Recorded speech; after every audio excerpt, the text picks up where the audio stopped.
Remember when Arnold Schwarzenegger and Carl Weathers locked hands and the jungle started hunting them? Behind Dutch, the cloaking effect and that iconic thermal vision hit a scrapped creature and a near-canceled production. Today we're counting down 15 weird facts you never knew about Predator. Number 15. That opening shot of a Predator ship dropping toward Earth, Alan Silvestri's percussion building underneath it, feels like the beginning of something inevitable. It was not inevitable at all. It started as a punchline. After Rocky IV had Rocky fighting a Soviet champion, a joke made the rounds in Hollywood that the franchise had run out of opponents, and Rocky would have to fight an alien next. Brothers Jim and John Thomas, first-time screenwriters with no agent and no connections, decided to actually write that version. Jim was recovering from a back injury at the time, and the two of them wrote the entire spec in 3 months on a California beach, calling it Hunter. They had no agent and no way into Hollywood, so they reportedly slipped the script under a door at 20th Century Fox, where a producer named Michael Levy found it and passed it to Joel Silver. That guerrilla submission, about as unconventional as getting a movie made can be, landed the right desk by accident. The film that resulted earned $98 million on a $15 million budget. Not bad for a beachside bet. That opening pod isn't sci-fi grandeur. It's the punchline of a Hollywood joke that two brothers decided to write down. And once Fox had the script, they handed it to a director whose only previous film had almost no audience at all. Number 14. Every jungle silence in Predator is suffocating. Every creak of canopy, every shadow that might be something watching. That pacing would define Die Hard a year later. The director behind it had only made one film before this one. Predator was John McTiernan's first studio assignment. His debut, Nomads from 1986, with Pierce Brosnan, had a $3 million budget, flopped commercially, and landed a 36% critical rating. It was not an obvious calling card. Per IMDb's official production trivia, several major directors including Ridley Scott, James Cameron, Brian De Palma, Richard Donner, and John Carpenter were all approached about Predator. Every single one passed, citing the same reason. They didn't want to shoot a monster movie in a jungle. That left the door open for McTiernan.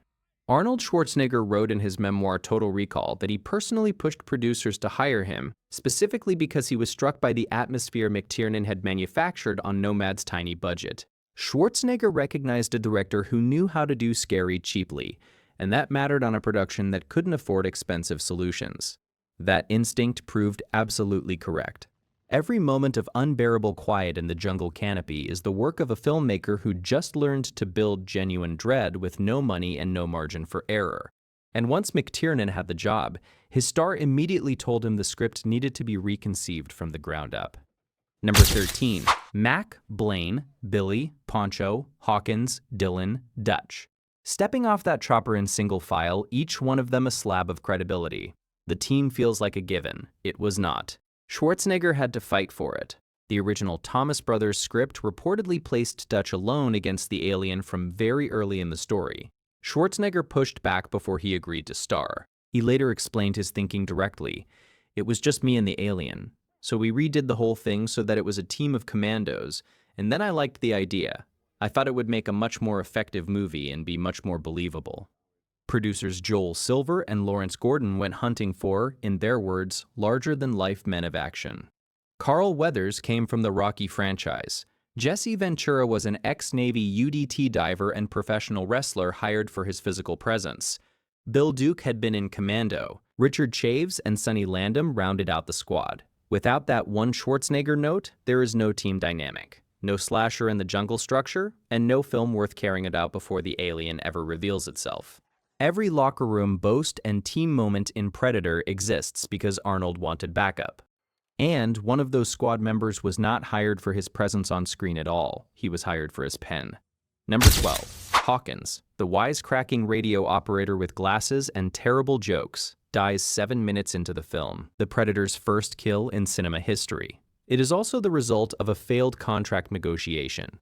Shane Black had just sold Lethal Weapon. Producer John Davis admitted exactly what happened, telling The Hollywood Reporter, Shane was a really great writer who had just written this great script called Lethal Weapon. We wanted him to do a rewrite on the script, so we put him in the movie, because he's an actor, and we got him down there and we asked him to do a rewrite and he said he was an actor in the movie and not a writer.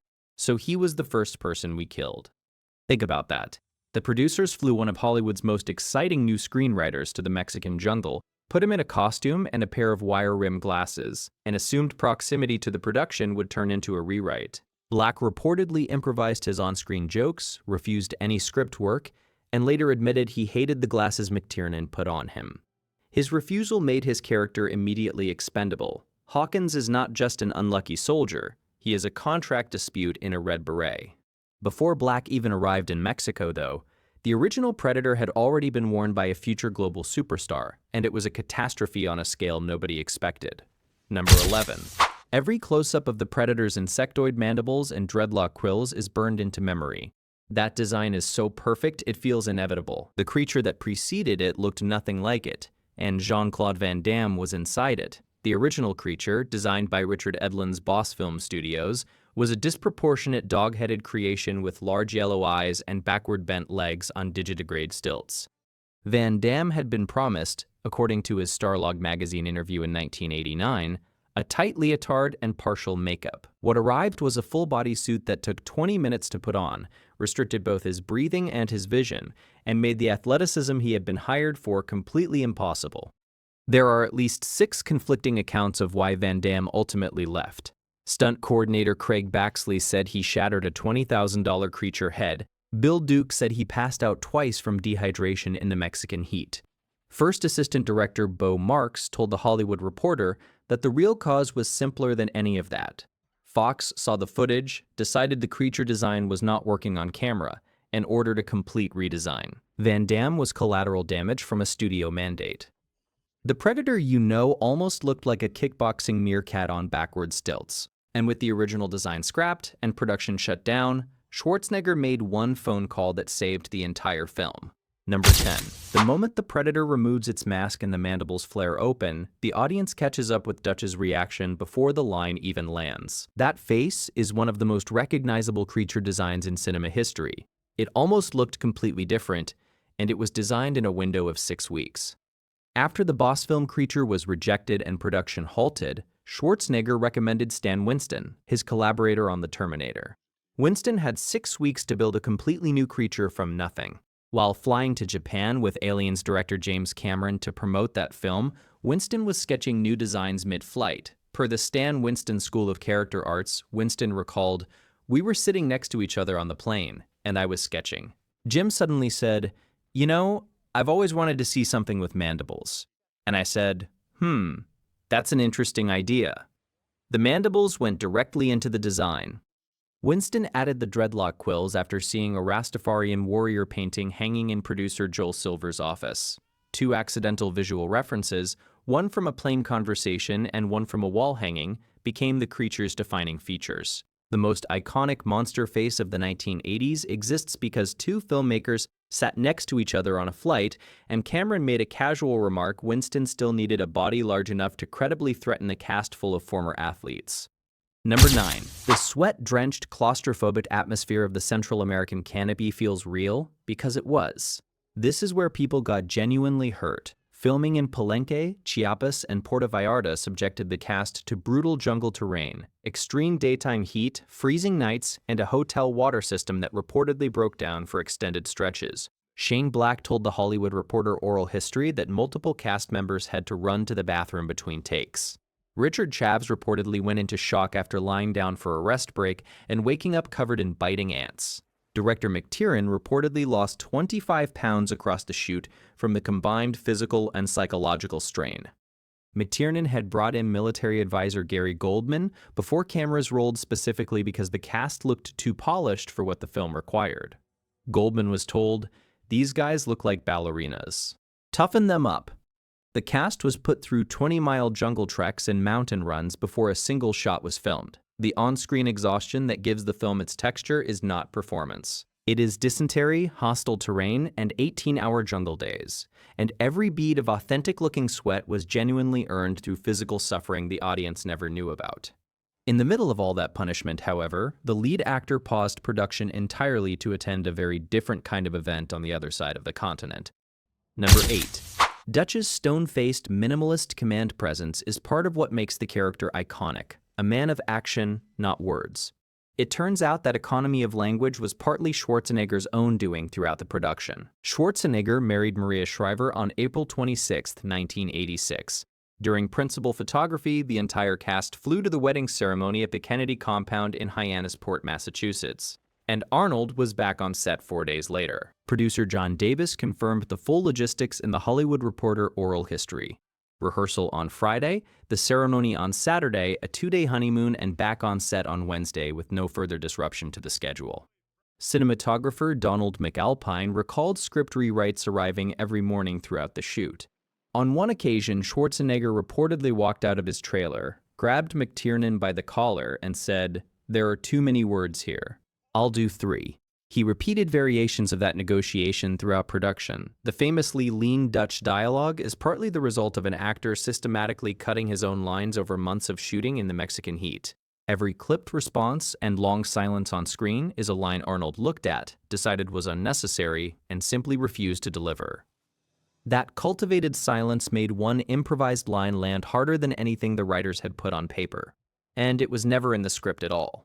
All right, we're at the halfway mark, and things are about to get even wilder. Before we hit the top 7, I want to hear from you. What's your favorite Predator moment? Drop it in the comments, and if you're enjoying this, smash that like button and subscribe. It really does help the channel grow.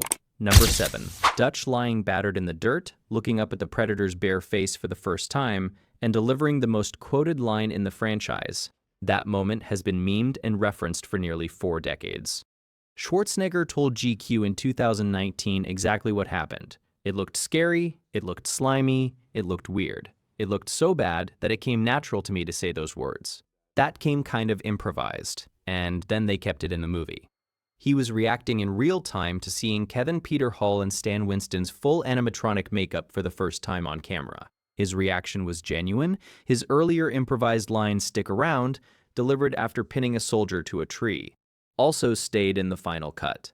McTiernan had wanted Schwarzenegger's reactions to the creature to feel viscerally real and deliberately kept Hall's full appearance from his co-star before certain scenes to get that response. One of cinema's most quoted franchise lines exists because an Austrian bodybuilder was genuinely disgusted by a piece of practical effects makeup and said so out loud. The disgust on Dutch's face isn't Dutch's, it's Arnold's, and it was the first time he'd seen the creature up close. The man inside that suit, meanwhile, brought a completely unexpected skill set to a role nobody else could have filled.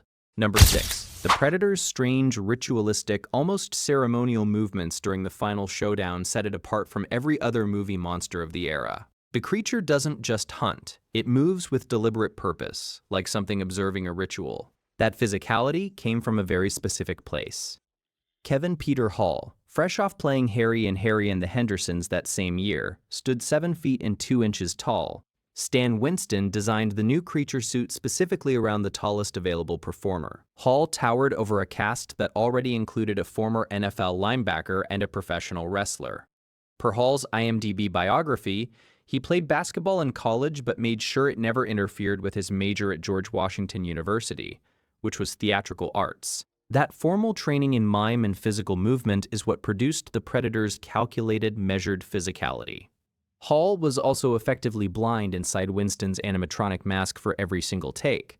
He had to memorize the terrain before each shot and perform without being able to see anything in front of him. This reportedly resulted in Schwarzenegger being accidentally struck in the face by Predator claws during the climactic sequence. Hall also played the helicopter pilot who arrives at the film's ending, which means he technically rescued himself from his own character. Those eerily measured Predator movements are not CGI. They are a theatrical arts graduate performing completely blind. But Hall was not the only voice the Predator had. Number 5. That distinctive purring, clicking growl as the Predator moves through the canopy is one of the most recognizable creature sounds in cinema history. It was performed by Peter Cullen, the voice of Optimus Prime in Transformers, who had tried to retire from creature roles entirely. Cullen had previously strained his voice so severely recording 11 reels of material for a King Kong production that he had begun coughing up blood. He told Collider he had vowed never to do another monster role. When Predator came to him, he almost turned it down entirely.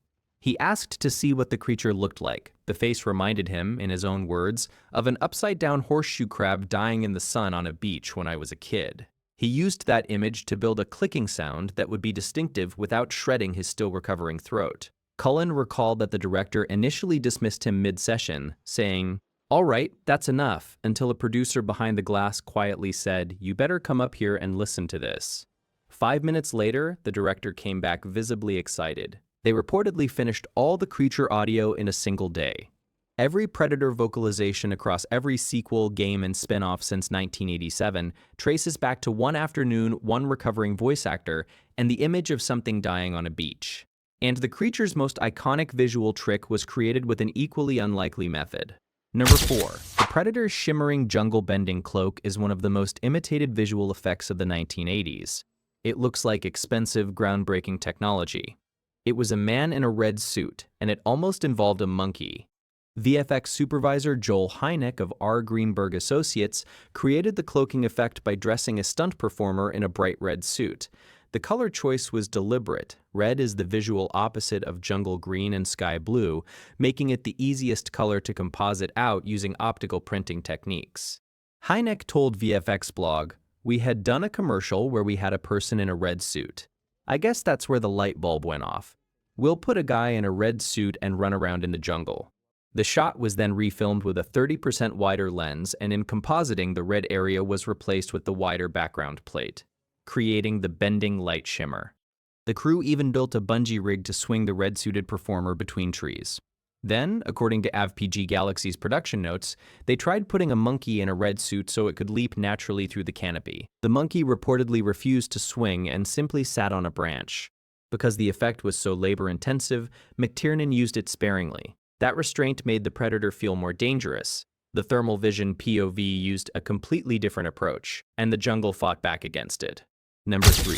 The Predator's heat vision POV, those glowing silhouettes of Dutch's team moving through cool jungle shadow, is one of the most widely referenced visual ideas in 1980s action cinema. It was created with actual military hardware, and the jungle kept making it unusable. Rather than simulate the effect, R.G. Greenberg Associates used a real Inframetrics thermal video scanner, a piece of equipment used at the time in medicine and military surveillance. Per VFX Blog's interview with Joel Hynek, the Inframetrics system had only half the vertical resolution of a standard television. Worse, for the actors to register against their backgrounds, the ambient temperature had to stay below 90 degrees Fahrenheit. The crew lost 2 full shooting days because the jungle was simply too warm. The solution was to hose down the surrounding vegetation with refrigerated water and wait for conditions to cooperate. Predator was reportedly the first major Hollywood film to use real-time thermal imaging for a creature POV shot, which makes those glowing outlines not a digital filter, but actual body heat captured on military-grade hardware. The Predator's glowing green blood, equally iconic, was created by mixing the contents of green glow sticks with a common household lubricant for viscosity. One effect required classified surveillance equipment, the other required a drugstore run. Dutch's solution to defeating that camera, the mud, nearly killed Schwarzenegger during filming. Number 2. Mud-caked Dutch crouched in darkness, lit only by his own torch, waiting for the hunter. It is the film's most iconic image, and it was produced by weeks of genuine physical misery. The mud Schwarzenegger applies across the film's entire final act was not mud. It was cold, wet pottery clay, the same material used to chill wine bottles in restaurants, applied across weeks of night shoots in cold river locations in Mexico. His body temperature reportedly dropped by several degrees during the extended sequences. Schwarzenegger said in interviews that crew members brought heat lamps to warm him between takes, but using them dried out the clay and ruined the continuity, so the lamps mostly stayed off. To keep him warm, the crew brought Jagger tea, an Austrian hot rum punch, and he admitted freely, "The more I had, the more drunk I got." A Corridor Crew scientific experiment cited by Screen Rant later confirmed that covering a body in cool mud would genuinely confuse thermal imaging in real conditions, making Dutch's solution one of the rare 1980s action movie plot devices, later validated by actual science. The most physically grueling sequence in the film was shot cold, increasingly intoxicated in rivers at night, and it produced the franchise's most enduring image. The most dangerous man on the entire set, however, was not the alien hunter. Number 1. Billy the silent tracker who senses the predator before anyone else and faces it alone on a log bridge with a combat knife.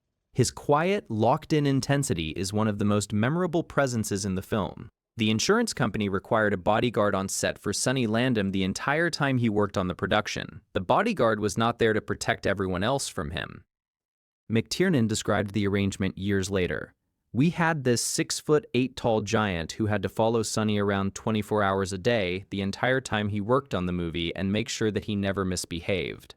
Production was warned that if Landham started drinking at local clubs, all bets were off. McTiernan has maintained that Landham was never actually a problem on set and that the bodyguard never had to intervene in any meaningful way. Billy's supernatural stillness on screen coexisted completely with this off-camera safety apparatus the audience never knew existed.